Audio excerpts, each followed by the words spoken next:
Cartoon कहानियाँ।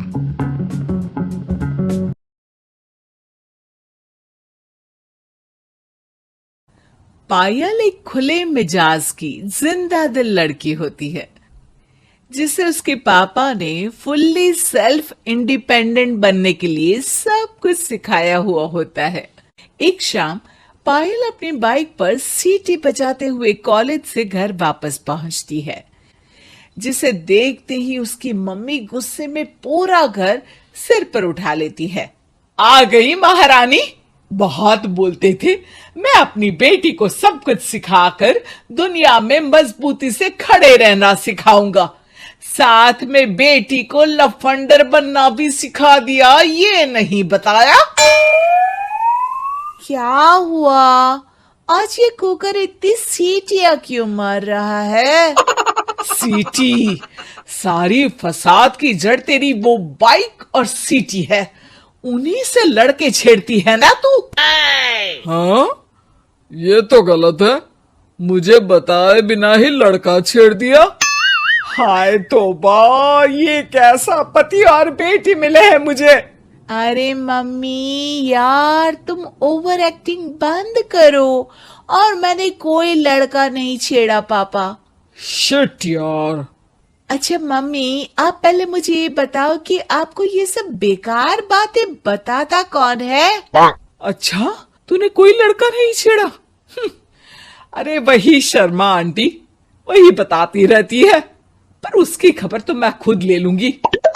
अच्छा मेरी प्यारी बेटी, थक गई होगी ना, जा जाकर आराम कर बेटा। अचानक मम्मी को गर्म से नरम होते देख के पायल और उसके पापा कंफ्यूजन में एक दूसरे को देखने लगते हैं। आंखों से कुछ इशारे होते हैं और पायल वहां से चुपचाप चली जाती है। जिसके बाद रात को घर में सबके सोने के बाद दोनों पापा बेटी छत पर मिलते हैं। क्या खबर लाए हो? अरे तुम्हारी मम्मी तो हमसे भी तेज निकली, कोई खबर नहीं मिली। क्या यार पापा, पता नहीं अब मेरी मदर इंडिया कौन सा बम फोड़ेंगी। इसी के साथ दोनों अपने कमरे में वापस जाकर सो जाते हैं। अगली सुबह पायल जैसे ही कॉलेज जाने के लिए तैयार होकर कमरे से बाहर निकलती है तो उसकी मम्मी उसे लड़के वालों के सामने ले जाकर खड़ा कर देती है। जी, ये है मेरी बेटी पायल। थोड़ी चंचल है लेकिन बहुत नेक दिल और होशियार है। देखते ही देखते कुछ घंटों में पायल और शुभम का रिश्ता पक्का हो जाता है, जिसके कुछ दिनों बाद पायल शादी कर अपने ससुराल पहुंच जाती है। सोचा था मम्मी कोई बम फोड़ेंगी, पर उन्होंने तो सीधा मुझे उम्र कैद की सजा ही दे दी। बहू, अब उम्र कैद समझो या बम, रहना तो यही है, निभाना यही है, इसलिए छिछोरी हरकतें बंद करनी होगी। है? ये आप क्या बात कर रही हो? मैंने क्या किया? इतने मासूम ना बनो, मुझे तुम्हारे कारनामों के बारे में सब अच्छे से पता है। ऐसा बोलकर सास तो वहां से चली जाती है, लेकिन पायल सोच में पड़ी वहीं खड़ी रह जाती है। जिस पर शुभम उसके पास आता है। तुम मम्मी की बात का बुरा मत मानना, वो पड़ोस वाली आंटी ने उन्हें तुम्हारी बाइक चलाना, सीटियां बजाते हुए घूमना, बेधड़क सबसे बात करना वगैरह जैसी कुछ बातें बता दी है, जिसे सुनकर उन्हें गुस्सा आ गया है। पर फिक्र मत करना, धीरे धीरे साथ रहने से वो भी ठीक हो जाएंगी। Thanks for your concern, but I don't care. Payal सीधा अपने कमरे में चली जाती है।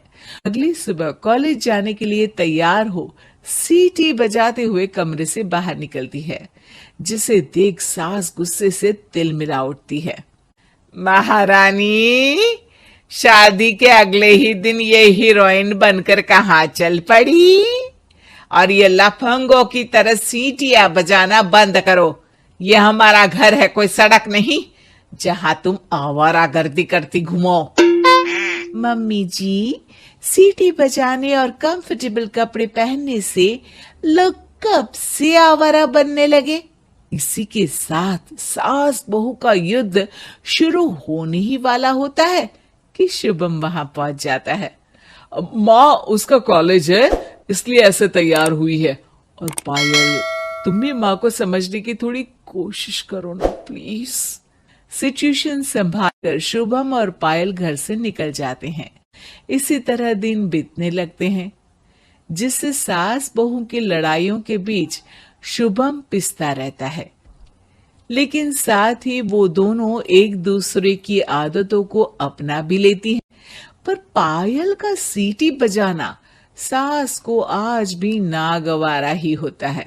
आसमान गिर जाएगा, धरती फट जाएगी, पर इसकी सीटी ना जी ना, कभी बंद नहीं होगी। अरे मम्मी जी, जब आप मेरे कुछ बोले बिना सीटी से ही समझ जाती हो कि मैं क्या बोल रही हूँ, फिर इसे बदलने की क्या जरूरत?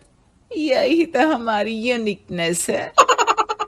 पायल की बात से ज्यादा सहमत ना होते हुए भी सास हंस पड़ती है। उसी शाम पूरा परिवार घूमने जाने का प्लान बनाकर घर से निकल जाता है और उनके जाते ही घर में चोर घुस आते हैं और तभी वो सब भी दोबारा घर के अंदर आते हैं बाहर से। क्या यार पायल, एक शाम भी फोन के बिना नहीं रह सकती थी क्या? घर में ही तो फोन है, कहाँ चला जाता? अब जल्दी अंदर जाकर अपना फोन लाओ, मम्मी और मैं यहीं बाहर वेट करते हैं। ज्यादा बोल रहे हो, देखो अब और धीरे काम करूंगी। ऐसा बोलकर पायल घर के अंदर जाती है और बहुत देर तक बाहर निकल कर नहीं आती। अरे ये तो सच में जानबूझकर लेट करने लगी। चल कर देखते हैं ना। दोनों जैसे ही मेन डोर के नजदीक पहुंचते हैं, उन्हें पायल के सीटी बजाने की आवाज सुनाई देती है। हमें लेट करके खुद मजे से बैठी सीटियां बजा रही है। अरे गधे, ये मजा नहीं सजा है, जल्दी से पुलिस को फोन कर। माँ की बातों से कंफ्यूज्ड शुभम उसे देखता ही रहता है। सास खुद ही पुलिस को फोन कर देती है। कुछ देर बाद वो दोनों पुलिस के साथ घर के अंदर जाते हैं तो पायल एक कुर्सी पर बंधी होती है और सास को देखते ही दोबारा सीटी बजाने लगती है। सीटियों की दुकान फिर से शुरू हो गई तू? और क्या इन सबको कह रही है कि चोरा है चोरा है? तुझे कैद किया है, थोड़ा तो तरस खाकर डर हमसे। और प्यार से क्या बोल रहा है इससे? अरे इसके सर पर बंदूक लगा, ठोक दे इसको। अरे चल झूठे, तेरे पास तो हथियार है ही नहीं। सास की बात सुन वहां मौजूद सारे इंसान हैरान रह जाते हैं और पुलिस तुरंत उन चोरों को अरेस्ट कर लेती है। आपको कैसे पता कि इनके पास हथियार नहीं है? अरे सीटी नहीं तो बताया।